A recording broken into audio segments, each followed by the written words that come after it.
మన సాఫ్ట్‌వేర్ సాలరీని మార్కెట్‌తో ఎట్లా కంపేర్ చేసుకోవాలి? అంటే మీ ఎక్స్‌పీరియన్స్‌కి మార్కెట్‌లో 5,00,000 ఉంది. మీరు స్విచ్ కొట్టినా నో యూజ్. స్విచ్ కాలే. అయితే 2.5 లాక్స్ ఉంటది, లేదా 3 లాక్స్ ఉంటది, 3.5 ఉంటది, 4 ఉంటది, 4.5 ఉంటది. ఎన్ని years of experience? 3 years of ఎక్స్‌పీరియన్సా? 4 ఇయర్స్ ఆఫ్ ఎక్స్‌పీరియన్సా? 5 ఇయర్స్ ఆఫ్ ఎక్స్‌పీరియన్సా? మీకు వర్క్ కల్చర్ నచ్చక సేమ్ ప్యాకేజ్‌కి వేరే కంపెనీకి వెళ్దారి అని అనుకుంటే ఇట్స్ ఫైన్. మీ ప్యాకేజ్‌ని మార్కెట్‌తో కంపేర్ చేసుకోండి.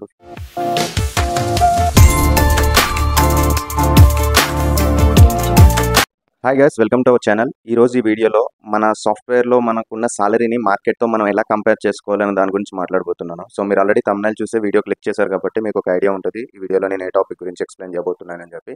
బట్ టాపిక్‌లోకి వెళ్ళే ముందు మీరు ఫస్ట్ టైం నా ఛానల్ చూస్తున్నట్లయితే సబ్స్క్రైబ్ చేసుకోండి. మీకేమైనా డౌట్స్ ఉంటే కామెంట్ సెక్షన్‌లో కామెంట్ చేయండి. మీకేమైనా జాబ్ ఓపెనింగ్స్ గురించి తెలియాలంటే డిస్క్రిప్షన్‌లో వాట్సాప్ గ్రూప్ ఇచ్చాను. అందులోకెళ్ళి జాయిన్ అవ్వండి.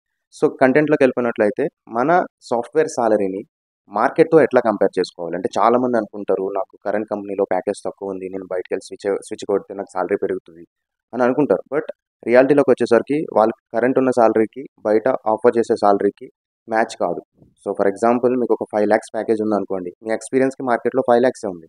మీరు స్విచ్ కొట్టినా నో యూజ్. ఓపెనింగ్స్ ఉండవు, ఇంటర్వ్యూస్ జరగవు, ఏమీ కాల్స్ రావు హెచ్ఆర్స్ నుంచి. ఎందుకంటే మీ ఎక్స్‌పీరియన్స్‌కి 5,00,000 అనేది కరెక్ట్ ప్యాకేజ్. మీరు స్విచ్ అవుతారని ట్రై చేసినా కూడా స్విచ్ కాలే. సో ఎట్లా కంపేర్ చేసుకోవాలి? సో మీరు మార్కెట్‌తో కంపేర్ చేసుకోవాలంటే మనకొక ఫార్ములా ఉంది. అది 2.5x నుంచి 3x వరకు ఉండొచ్చు. ఇక్కడ x is nothing but number of years of experience. 2.5x to 3x.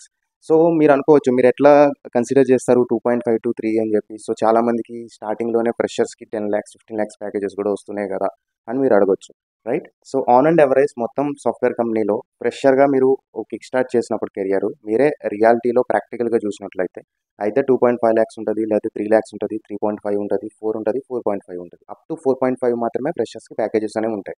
So on and average between 2.5-4.5 తీసుకుంటే 3.5 అనేది ఆన్ అండ్ యావరేజ్ తీసుకుంటే గనుక ఫ్రెషర్‌గా మన ప్యాకేజ్ అనేది 3.5 లాక్స్ పెర్ యానమ్ అనేది ఉంటుంది. సో ఇప్పుడు మీకు ఎన్ని years of experience? 3 years of ఎక్స్‌పీరియన్సా? 4 ఇయర్స్ ఆఫ్ ఎక్స్‌పీరియన్సా? 5 ఇయర్స్ ఆఫ్ ఎక్స్‌పీరియన్సా? So 3.5 into number of years of experience మీరు చేసుకుంటే ఎంత ప్యాకేజ్ వచ్చింది అన్నది మీ కరెంట్ మార్కెట్ వాల్యూ. సో ఆ మార్కెట్ వాల్యూ స్టాండర్డ్ ఉంది అంటే no use of switching in to the other company. So package పెరుగుతుంది, అదర్ కంపెనీకి వెళ్తే అన్న పాయింట్ ఆఫ్ వ్యూలో అయితే మీరు స్విచ్ కొట్టొద్దు. ఎందుకంటే మీకు వర్క్ కల్చర్ నచ్చక సేమ్ ప్యాకేజ్కి వేరే కంపెనీకి వెళ్దారి అని అనుకుంటే ఇట్స్ ఫైన్. బట్ వేరే కంపెనీకి స్విచ్ అవుతే ప్యాకేజ్ ఎక్కువ వస్తుంది అన్న మూమెంట్ అయితే రాదు. ఎందుకంటే ఫస్ట్ మీ ప్యాకేజ్ని మార్కెట్తో కంపేర్ చేసుకోండి. ఇప్పుడు ఫర్ ఎగ్జాంపుల్ మీకు 3 ఇయర్స్ ఆఫ్ ఎక్స్పీరియన్స్ ఉందనుకోండి.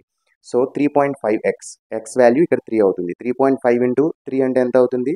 10.5 లాక్స్ అనేది ఉంటుంది. సో ఇప్పుడు మీ కరెంట్ ప్యాకేజ్ 3 ఇయర్స్ ఆఫ్ ఎక్స్పీరియన్స్‌కి 10 లాక్స్ ఆర్ 9 లాక్స్ ఆర్ 10.5 ఉంటే ఇట్స్ ఫైన్. బట్ అట్లా కాకుండా మీ 3 ఇయర్స్ ఆఫ్ ఎక్స్పీరియన్స్‌కి 4 లాక్స్, 3.5, 4.5, 5 ఈ రేంజ్‌లో ఉందనుకోండి 3 ఇయర్స్ ఆఫ్ ఎక్స్పీరియన్స్ కూడా మీరు స్విచ్ కొట్టొచ్చు. ఎందుకంటే మీకు 100% ఆఫ్ హైక్ వచ్చే ఛాన్సెస్ ఉంటది. బట్ మీకు ఆల్రెడీ 3 ఇయర్స్ ఆఫ్ ఎక్స్పీరియన్స్‌కి 10 లాక్స్, 11 లాక్స్, 12 లాక్స్ ప్యాకేజ్ ఉంటే గనుక మీరు స్విచ్ కొడతారన్నా మీకు ఇంటర్వ్యూ కాల్స్ కూడా రావు. అది ఏ రోల్ అయినా అవ్వచ్చు. మోస్ట్లీ మీరు టెస్టర్ అయినా అవ్వచ్చు, డెవలపర్ అన్నా అవ్వచ్చు. ఏ రోల్ అయినా సరే ఫ్రెషర్‌కి స్టార్టింగ్ 3 లాక్స్, 4 లాక్స్, 4.5 ఈ రేంజ్‌లోనే ఉంటది. సర్వీస్ బేస్డ్ కంపెనీస్ అయితే. ప్రొడక్ట్ బేస్డ్ కంపెనీస్‌లో few roles cloud computing technology అని డిఫరెంట్ టెక్నాలజీస్ ఉంటాయి. వాటికి డిఫరెంట్ ఉంటది. వాళ్ళ స్టాండర్డ్స్‌ని బట్టి ఉంటది.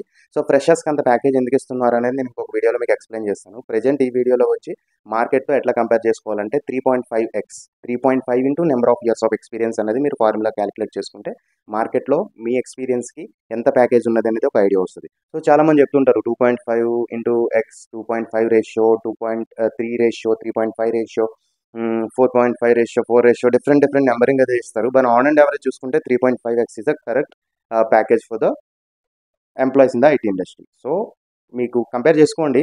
కంపేర్ చేసుకొని కామెంట్ చేయండి. మీరు ఏ కంపెనీలో వర్క్ చేస్తున్నారు, మీ ప్యాకేజ్ ఎంత అనేది కామెంట్ చేయండి. సో దాన్ని బట్టి మనం ఫర్దర్ వీడియోస్‌లో ఇంకా డిస్కస్ చేసుకుందాం. ఫ్రెషర్స్‌కి ఎందుకు అంత ఎక్కువ ప్యాకేజ్ ఉంటుంది మనం చేస్తున్న కంపెనీలో? మనకి ఇన్ని ఇయర్స్ ఆఫ్ ఎక్స్పీరియన్స్ ఉన్నా మనకెందుకు తక్కువ ప్యాకేజ్ ఉంటుంది అన్న దాని మీద ఒక డెడికేటెడ్ వీడియో కూడా చేశాను నేను. నెక్స్ట్ అప్లోడ్ చేస్తాను. మేబీ 1 ఆర్ 2 వీడియోస్‌లో కూడా అది వస్తది. సో మీరు ఫస్ట్ టైం నా ఛానల్ చూస్తున్నట్లయితే సబ్స్క్రైబ్ చేసుకోండి. So thank you for watching. జై హింద్.